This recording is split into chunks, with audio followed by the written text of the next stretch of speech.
Baik, Bapak Ibu, silakan duduk. Puji nama Tuhan, kita dapat berkumpul kembali pada hari Minggu ini. Dan memang kita dalam minggu-minggu ini adalah minggu-minggu menyongsong Natal. Yang mana kita bisa melihat bagaimanakah karya Allah yang begitu agung kepada manusia. Kita melihat bagaimana Natal itu yang akan segera kita rayakan. Kita bisa melihat bagaimana Allah yang Maha Agung melalui firman-Nya menjadi manusia adalah pribadi yang maha agung, tetapi Dia mau merendahkan dirinya, datang kepada manusia yang hina.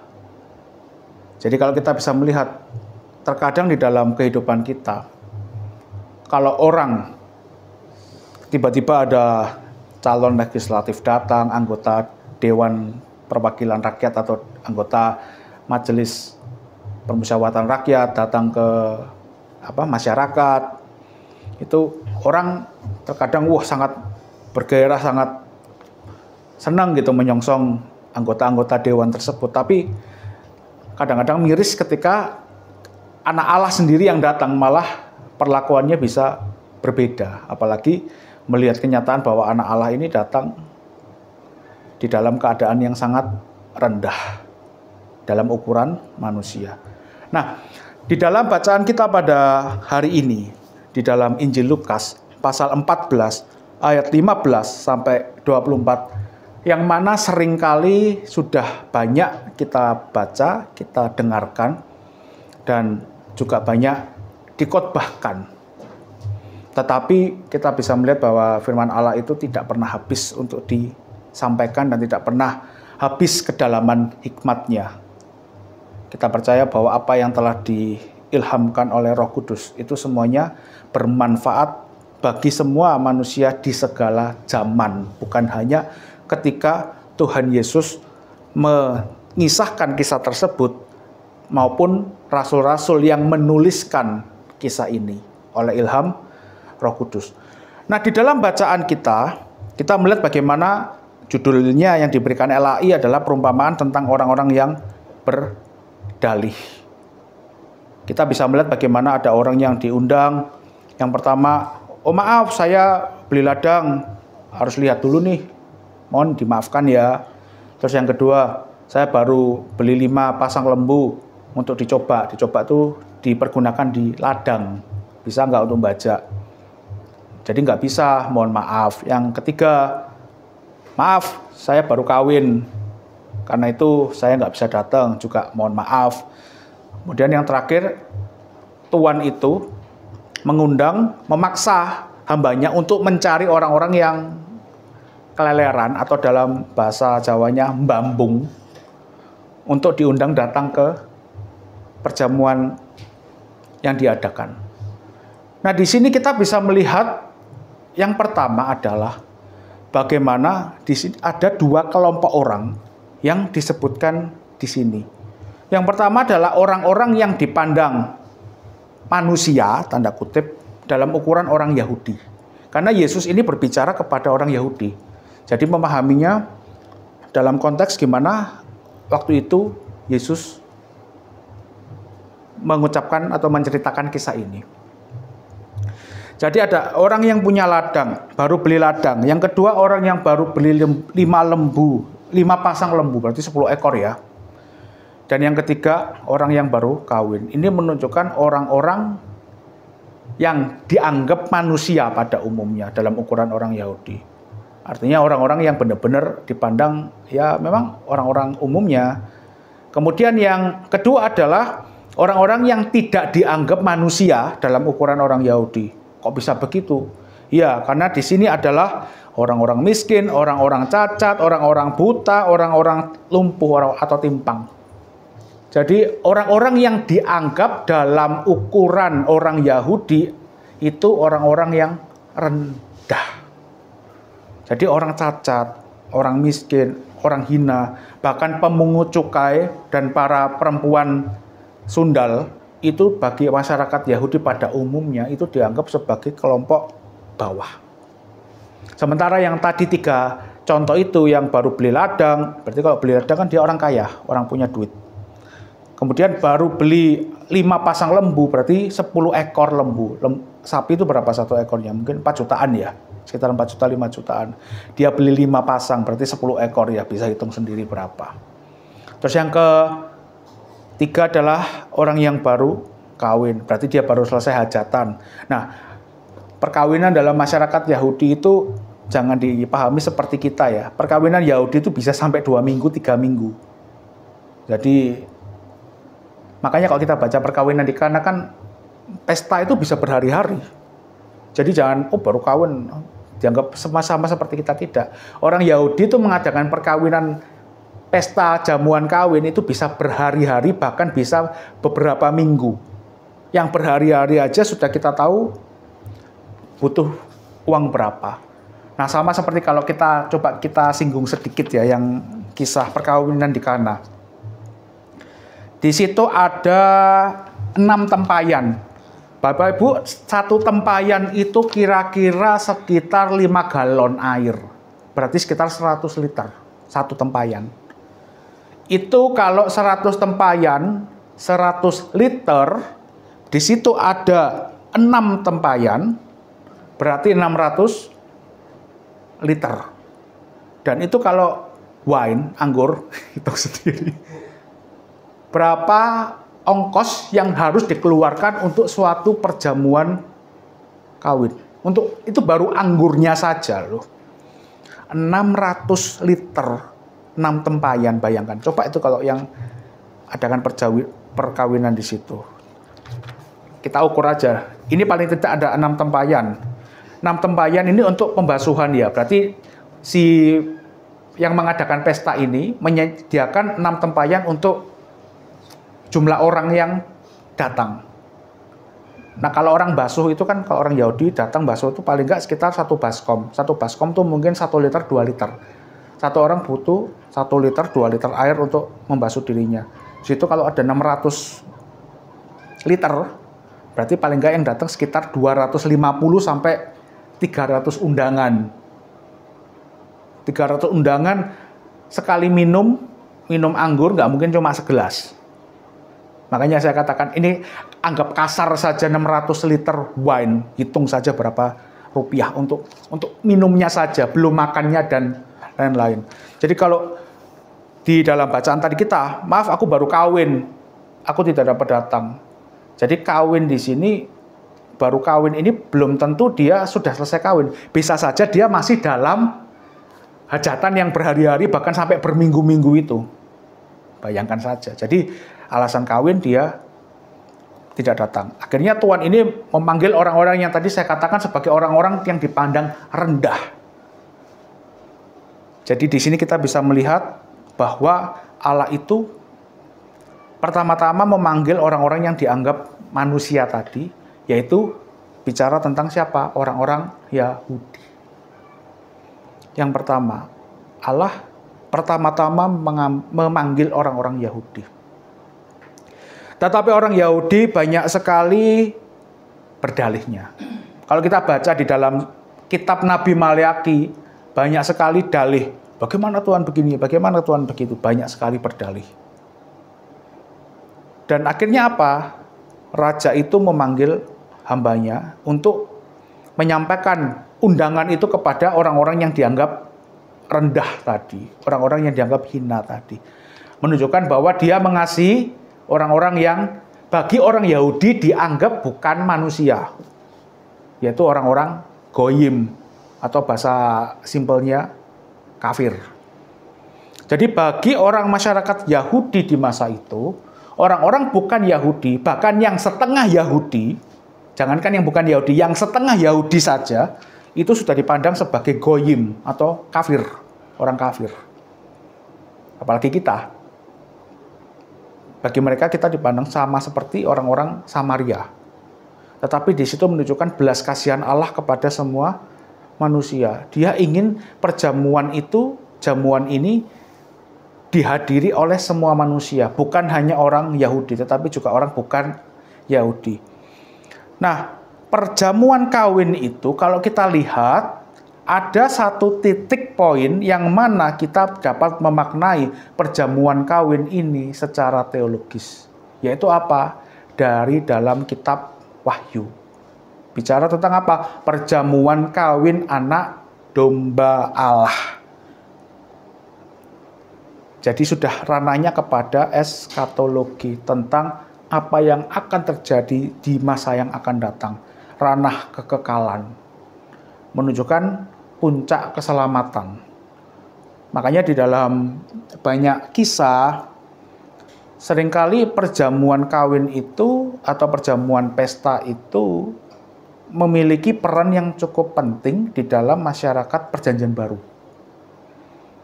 Karena di dalam perjamuan itu ada suatu ikatan yang akan dilakukan. Dalam perjamuan kawin itu ada ikatan antara laki-laki dan perempuan. Dan perlu dipahami juga Bapak Ibu, dalam masyarakat timur ketika seorang laki-laki menikah dengan seorang perempuan, itu bukan hanya perkawinan antara orang ini dan perempuan ini. Tetapi ada mungkin pernah dengar istilah orang-orang timur yang umum, kalau kita menikahi seorang perempuan itu kita juga nikahi keluarganya. Betul kan? Orang timur seperti itu. Orang Yahudi pun sama. Kalau seorang menikahi perempuan, dia bukan cuma menikahi perempuan ini, tapi harus siap menerima seluruh keluarga dari perempuan ini. Sama juga dengan si perempuan harus menerima semua keluarga dari laki-laki ini. Jadi bukan hanya hubungan orang sama orang, dua orang, tapi seluruh keluarganya. Ada suatu hubungan kekerabatan yang diikat di situ.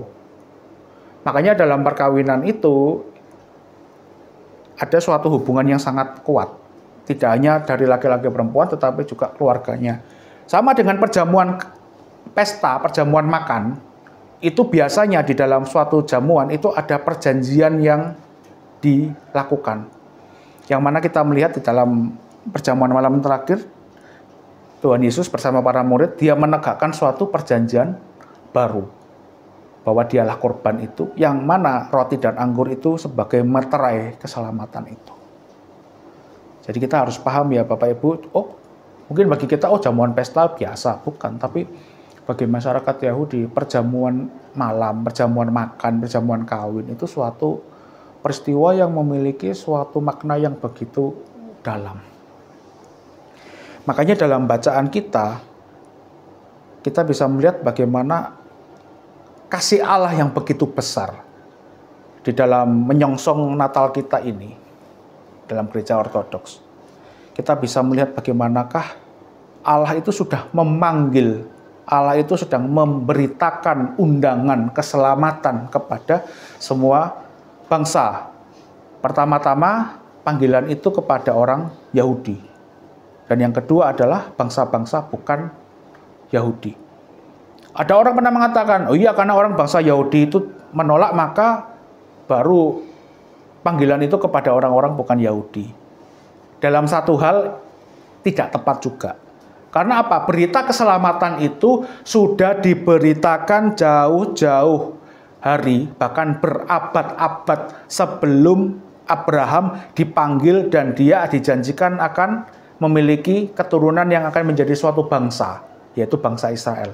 Jadi janji keselamatan itu sudah diwartakan Allah sendiri sebelum bangsa Israel terbentuk. Jadi harus kita lihat di dalam perspektif yang betul di dalam Alkitab, bahwa bukan karena orang Yahudi menolak baru keselamatan itu diberitakan kepada bangsa bukan Yahudi. Seakan-akan ini kalau misalkan saya punya sesuatu, ya wis lah karena orang payu sama kalau saya kasih ke Mas Hendrik gitu ya, karena Mas Hendrik nggak mau, baru saya kasih ke Mas Rudi gitu. Bukan seperti itu pemahamannya, bukan begitu. Kadang orang memahaminya keselamatan, karena orang Yahudi menolak, baru orang bukan Yahudi. Sama seperti karena Mas Hendrik nggak mau, maka saya baru kasih ke Mas Rudi. Seakan-akan Mas Rudi terima tanda kutip ya ampasnya. Ya wis daripada nggak payu gitu. Bukan itu, bukan seperti itu cara pemahamannya. Keselamatan itu diberitakan kepada semua. Misalkan saya punya sesuatu, ya saya kasih ke Mas Hendrik juga untuk Mas Rudi. Tapi pertama-tama saya berikan dulu ke Mas Hendrik. Bukan berarti, oh karena Mas Hendrik gak terima baru saya kasih. Bukan itu. Cepat atau lambat, suka atau tidak, diterima atau tidak oleh Mas Hendrik, Mas Rudi tetap akan menerimanya. Jadi keselamatan itu seperti itu. Bukan dipahami, oh karena Mas Hendrik gak mau, pada orang payu, saya kasihkan, tak kayak ini, Mas Rudi. Bukan. Jadi kita jauhkan diri dari pemikiran semacam itu. Seakan-akan iya kita terima ampas-ampas. Bukan. Keselamatan itu mahal. Bukan seperti itu ya pemahamannya. Jadi Bapak Ibu, kita bisa melihat kasih Allah yang begitu besar. Makanya Tuhan Yesus mengatakan di dalam cerita itu, panggil semua orang yang bambung-bambung tadi itu dipanggil semua. Yaitu dalam keadaan kita itu dalam ukuran orang Yahudi di masa itu. Kita tuh dianggap seperti orang-orang miskin, orang-orang cacat, orang-orang buta, orang-orang timpang. Dipandang sebagai apa? Orang berdosa. Orang Yahudi punya pemahaman bahwa kemiskinan, kecacatan, kebutaan, apalagi sejak lahir itu biasanya karena dosa. Orang tuanya berdosa. Makanya kan pernah ada, siapa yang berdosa? Apakah orang tuanya? Dipandang begitu. Kutuk yang harus diterima seorang anak karena dosa orang tuanya. Itu diyakini begitu. Tetapi kita bisa melihat bahwa kita yang dipandang sebagai orang-orang yang berdosa ini kita dipanggil. Makanya ada suatu tanggung jawab bagi kita ketika kita dipanggil itu, kita jangan melalaikan panggilan itu sebagaimana orang Yahudi yang banyak berdalih. Oh maaf, saya baru kawin, maaf saya baru beli lembu, maaf saya baru beli ladang. Apalah arti ladang, apakah arti lembu? Ketika dia menggadaikan keselamatan itu demi sesuatu yang bersifat fana. Jadi orang-orang ini menggadaikan yang kekal, yang baka demi yang sementara. Ini adalah suatu kebodohan. Banyak orang Kristen tanpa terkecuali menggadaikan sesuatu, menukarkan apa yang sebenarnya pantas ia terima dengan sesuatu yang fana, yang sementara. Akibatnya apa? Dia menjadi hamba dari yang fana itu. Jadi Bapak Ibu, perlu kita pahami secara prinsip mendasar. Ketika orang itu mati-matian mengejar harta, dia sebenarnya sudah menjadi hamba atau budak dari harta itu. Jadi dia bukan menjadi tuannya lagi. Ketika seseorang berambisi kepada kekuasaan, maka kekuasaan itulah yang menjadi tuan dari orang itu. Jadi dibalik posisinya. Dia seakan-akan mendapatkan kekuasaan. Salah. Bukannya dia mendapat kekuasaan, tetapi justru malah dia diperbudak oleh kekuasaan.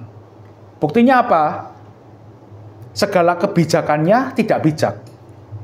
Segala keputusannya tidak bagus.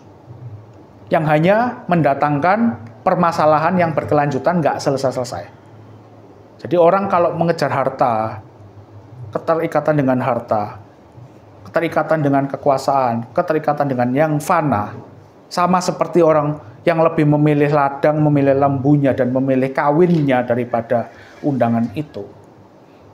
Dia sedang menjual dirinya untuk sesuatu yang fana, dan akhirnya yang didapatkan pun juga kefanaan.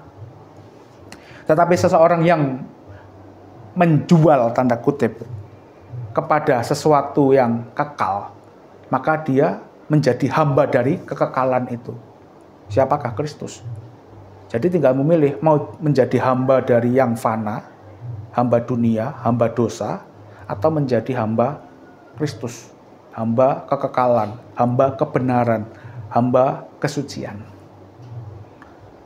Itu kembali kepada kita. Dan kita tidak pernah diberangus kehendak kita. Kita diperhadapkan dan harus memilih dengan kesadaran akal kita. Untuk apa? Untuk memilih di antara pilihan ini. Jadi kalau kita bicara pilihan kehendak bebas itu sebenarnya bukan kehendak yang sebebas-bebasnya, tanpa batas, tanpa ukuran. Tetapi kebebasan itu adalah kebebasan yang bertanggung jawab. Kita diperhadapkan kepada pilihan. Yang satu mengikut Kristus atau tidak. menerima undangan dari Tuhan ini, ataukah berdalih seperti yang dilakukan oleh orang-orang yang dianggap manusia ini. Sementara mereka yang tidak dianggap manusia justru malah yang datang ikut di dalam jamuan itu. Semua kembali kepada kita. Dan pada akhirnya semua harus dipertanggungjawabkan di hadapan tahta pengadilan Kristus. Sudah berkali-kali disampaikan bahwa kita semua akan menghadap tahta pengadilan Kristus. Yang celaka adalah mereka yang merasa mengikut Kristus, tetapi ternyata mereka dihakimi dalam ukuran orang-orang tidak percaya atau masuk dalam penghakiman tidak percaya. Celaka. Bahaya orang yang merasa, saya merasa saya sudah percaya Yesus. Jangan pernah kita terbuai dengan, saya merasa saya ortodoks, saya merasa sudah terima perjamuan kudus, saya merasa sudah terima ini dan itu, saya merasa sudah, ya bahaya sekali. Jangan sampai orang yang merasa, saya sudah percaya kepada Kristus, saya sudah memelihara iman ortodoks, saya sudah menjaga kemurnian iman. Ternyata pada saat harinya, loh kok ditaruh di bagian penghakiman penghakiman orang-orang tidak percaya. Celaka sungguhan. Makanya kita berhati-hati dalam hidup, menjalankan kehidupan ini dengan penuh tanggung jawab, dengan rasa takut dan gentar di hadapan tahta Kristus. Sehingga kehidupan kita adalah kehidupan yang betul-betul memuliakan Allah dalam segala aspek kehidupan kita. Dan seperti Bapak Gereja Yohanes Chrysostomos, dalam segala kehidupannya, pada akhir hidupnya dia mengatakan, kemuliaan bagi Allah atas segala sesuatu. Amin. Kemuliaan bagi Sang Bapa, Sang Putra, serta Sang Roh Kudus. Amin. Kiranya Tuhan memberkati kita semua.